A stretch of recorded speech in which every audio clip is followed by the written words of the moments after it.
Hello my dear students, आप सभी का अभिनंदन, आभार, सादर प्रणाम।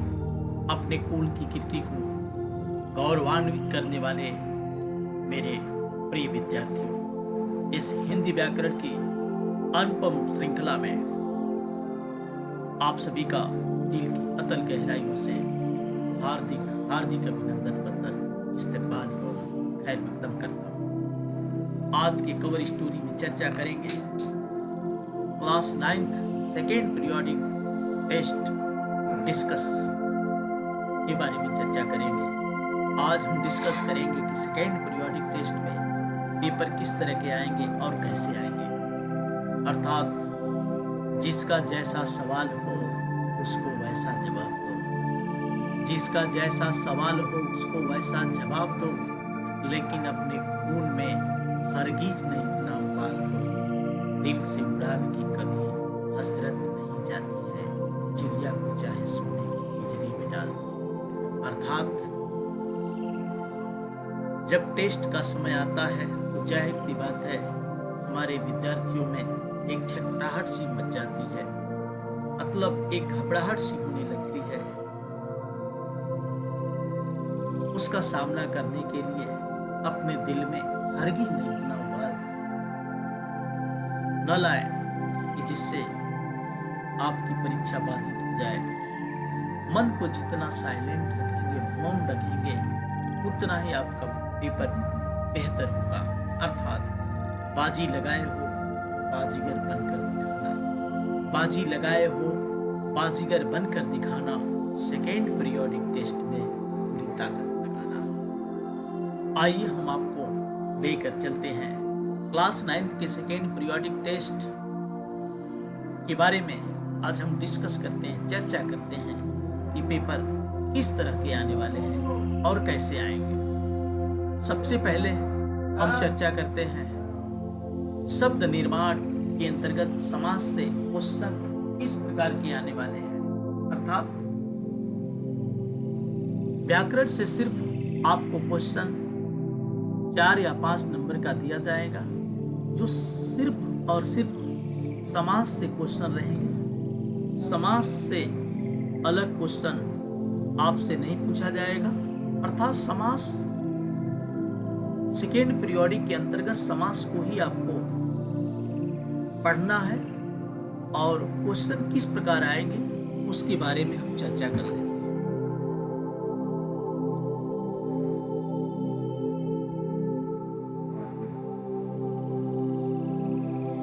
कल आपको बताया गया था कि गद्य खंड से आपका जो क्षितिज बुक है, उस गद्य खंड से जो लहासा की ओर चैप्टर है उसमें से आएगा सिर्फ एक चैप्टर, और काव्य खंड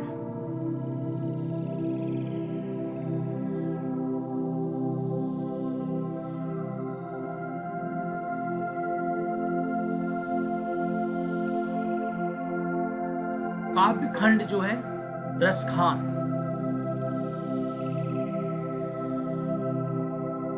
थोड़ा सा दिक्कत होगा इसमें। ये जो क्षितिज के अंतर्गत गद्य खंड है, गद्य खंड से लहासा की ओर जो चैप्टर है उसमें से आएगा। और काव्य खंड गलती से आपको हमने वाक दे दिया था, क्योंकि शुरू में मिस किरण ने वाक ही दिया था, फिर बाद में उसको संशोधन उन्होंने किया, तो उसमें रसखान से आएगा। ठीक है, रसखान को उन्होंने पढ़ाया है। ठीक, और कृतिका से मेरे संग की औरतें जो है उससे आएगा, सिर्फ एक लेसन से मेरे संग की औरतें। उसमें लास्ट में जो क्वेश्चन है उसी क्वेश्चन में से क्वेश्चन आपको दिया जाएगा, जो आंसर आपको देगा। और व्याकरण से सिर्फ समास से क्वेश्चन आएगा। और गलती से क्लास 10th की कृतिका का आपको हमने सेंड कर दिया था, माता का अंचल, वो क्लास 10th का था, वो आपकी कृतिका से नहीं है। आपके कृतिका से सिर्फ मेरे संग की औरतें से आएगा। ठीक है, जिसको मिस किरण इस पर चर्चा करेगी। गद्य खंड लहासा की ओर और काव्य खंड रसखान के बारे में वो चर्चा करेंगे। और कृतिका जो मेरे संग की औरतें हैं, उसके बारे में भी मिस किरण चर्चा करेंगे। लेकिन आज हम चर्चा करेंगे शब्द निर्माण के अंतर्गत समास से क्वेश्चन कैसे आएंगे। इसको मैं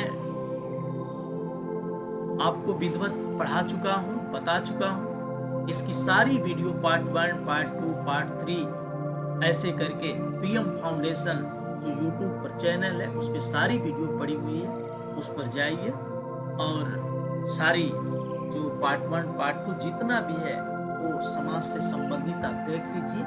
तो आज हम समास को पढ़ाएंगे नहीं, बल्कि हम ये बताने का प्रयास करेंगे कि समास से क्वेश्चन किस प्रकार से आएंगे, कैसे समास से क्वेश्चन आपको पूछा जा सकता है। लेकिन इस ज्ञान की दुनिया में अभी बहुत कुछ बाकी है। आगे बढ़ने से पहले लेते हैं एक छोटा सा ब्रेक जो आपके हित में होगा।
ठीक समय पर सोना, ठीक समय पर खाना, ठीक समय पर पढ़ना और ठीक समय पर खेलना अच्छा होता है। तो आप दिन प्रतिदिन यह दिनचर्या को अपनाते हैं ठीक समय पर, और जब ठीक समय पर आप नहीं उठते हैं तो उसका खामियाजा भी आप भुगतते हैं। तो इसलिए ठीक समय पर, समय से पहले जो सेकेंड पीरियोडिक का सिलेबस है उसको तैयार कर लेना जरूरी है, क्योंकि 21 सितंबर से आपके स्कूल की खुलने की पूरी संभावना है, जिसमें आपको बुलाया जाएगा।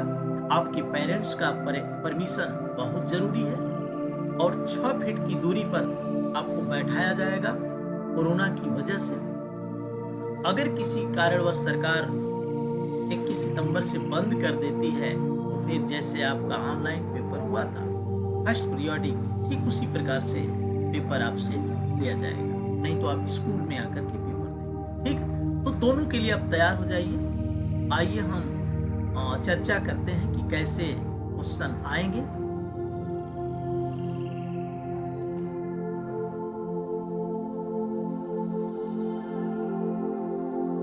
आप देख पा रहे हैं यहाँ पे जो दिया है, ध्यान देने योग्य बात है।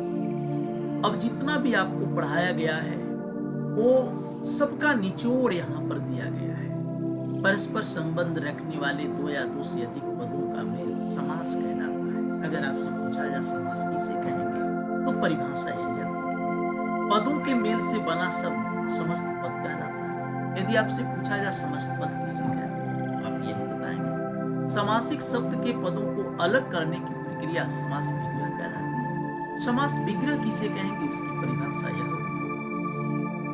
तत्पुरुष समास में पूर्व पद गौड़ एवं विशेषण तथा उत्तर पद प्रधान एवं विशेष्य होता है। तो इस सब के बारे में मैं चर्चा कर चुका हूं, आप YouTube पर उस वीडियो को देखेंगे। अभ्यास प्रश्न, जिस प्रकार से अभ्यास प्रश्न में क्वेश्चन दिया गया है उसी तरह से आपको सेकेंड पीरियोडिक में भी इसी तरह से क्वेश्चन देंगे। हम ये नहीं बता सकते कि कौन सा क्वेश्चन देंगे, लेकिन आपको हम इशारा कर सकते हैं कि जिस तरह ये क्वेश्चन बनाया है उसी तरह क्वेश्चन हम आपको देंगे और आपको करना है। परिभाषा भी दे सकते हैं, ऐसे दे सकते हैं, सही विग्रह को रेखांकित कीजिए। सही विग्रह, काली मिर्च जो समासिक पद है उसका सही विग्रह क्या होगा? 4 ऑप्शन हम आपको दे सकते हैं। काली है जो मिर्च, जो सही होगा उस पर आप टिक लगाएंगे, ठीक है। या आप अपने आंसर पुस्तिका में लिखेंगे। गृहागत जो समस्त पद है उसका समास विग्रह क्या होगा? गृह को आगत। ठीक है। दूसरा अन्य नेक्स्ट क्वेश्चन है, समास का नाम बताइए। झड़ते हैं पत्ते जिसमें, अर्थात पतझड़ क्या दिया है? समास विग्रह दिया है, समस्त पद दिया है। ये पतझड़ समस्त पद है और झड़ते हैं पत्ते जिसमें ये समास विग्रह है। अब इसमें कौन सा समास है आपको दे दिया जाएगा 4 ऑप्शन, उसमें से आप एक जो सही होगा उसे अपनी कॉपी में लिखेंगे। ठीक है, या पूरा लिख करके टिक लगा देंगे। बात समझ में आ गई? अगला क्वेश्चन है, उचित शब्द चुनकर रिक्त स्थान में भरिए। ऐसे आपको दे दिया जाएगा, 4 ऑप्शन रहेगा, उसमें जो उचित होगा उसमें यहां फिल करेंगे। आज वह घोड़ों की दौड़ में भाग ले रहा है। पुस्तक में दे दिया गया घोड़ों की दौड़, तो घोड़ों की दौड़ जो है, जो समास विग्रह है, उसको समस्त पद में क्या कहें? दौड़ कहें। एक इशारा आपको यहाँ दिया गया है और इस 4 ऑप्शन में से यहाँ आपको लिखना, राइट। उसी तरह 4 चौथे क्वेश्चन के सारे हैं। 5वां, दिए गए विकल्पों में से सही निम्नलिखित समस्त पदों के विग्रह और समास के नाम का सही विकल्प रेखांकित कीजिए। समस्त पदों के विग्रह और समास के नाम का, अब यहाँ समासिक पद दिया गया है। ठीक है, अब यहाँ समास विग्रह और समास का नाम ऑप्शन में दिया गया है, जिसमें से जो सही होगा उसको आप टिक लगाएंगे। तो युद्ध क्षेत्र दे दिया गया है समस्त पद, इसका समास विग्रह युद्ध का क्षेत्र होगा। कौन सा समास होगा? तत्पुरुष का। इस तरह क्वेश्चन है। उन विकल्पों को रेखांकित कीजिए जिनमें बहुब्रीहि समास है या नहीं है। दोनों दिया जा सकता है। तो बहुब्रीहि समास की परिभाषा आपको याद रहेगी, तभी तो आप पकड़ सकते हैं कि किसमें बहुब्रीहि समास है या नहीं है। अगर है पूछा जाएगा तो जिसमें होगा उसमें टिक लगाएंगे, अगर नहीं है तो 3 में तो होगा, 1 में नहीं होगा, उस पर टिक लगाएंगे। उन विकल्पों को रेखांकित कीजिए जिनमें तत्पुरुष समास नहीं है। तो नहीं है, 3 में है, 1 में नहीं है। ठीक है, ऐसा न हो कि पूछा जाए तत्पुरुष समास नहीं है और आप खोजें तत्पुरुष समास है, गलत है। नेक्स्ट, निम्नलिखित विग्रहों के समस्त पद बनाकर समास का नाम भी बताइए। 3 मंजिल वाला ये समास विग्रह दिया गया है, इसका समस्त पद बनाना है। ठीक है, और इसमें कौन सा समास है? नाम। तो 3 मंजिल वाला को हम कहते हैं त्रिमंजिला। इसमें कौन सा समास है? समास, क्योंकि पहला पद संख्यावाची।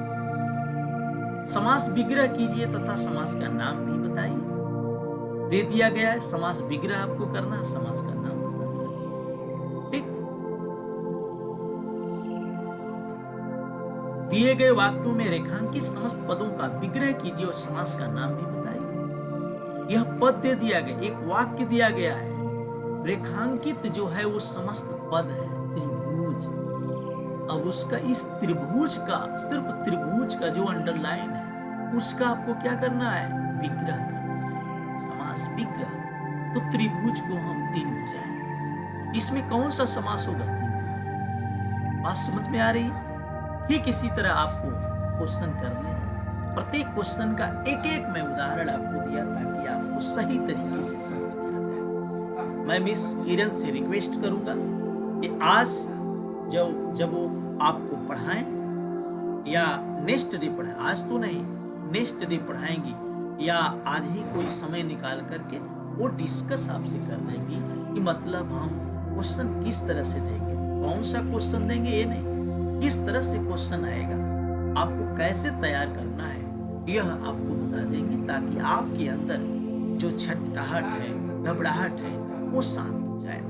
तो इस ज्ञान की दुनिया में अभी बहुत कुछ बाकी है, वक्त है आपसे विदा लेने का। जय हिंद, जय भारत।